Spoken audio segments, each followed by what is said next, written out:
प्यारा।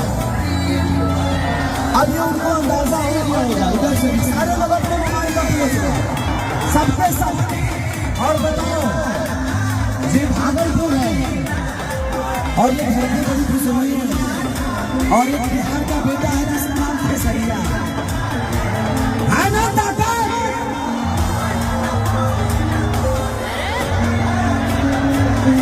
ये मेरी जान है। पहली बार मुझे इधर पर कार्यक्रम दिया नहीं कराया था, उसके बाद बच्चू भैया से हमेशा मेरा संबंध एक बड़े भाई छोटे भाई का रहा और बजाऊंगा तो पागल ये एक जोरदार ताली और हल्ला करो। लव यू है चलिए भैया को बैठाइए और संजय भैया को भी से प्रणाम। ब्याज की वजह से आप चलिए 10 लोग और आएंगे।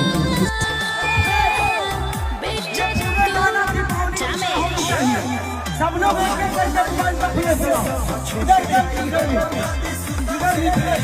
इधर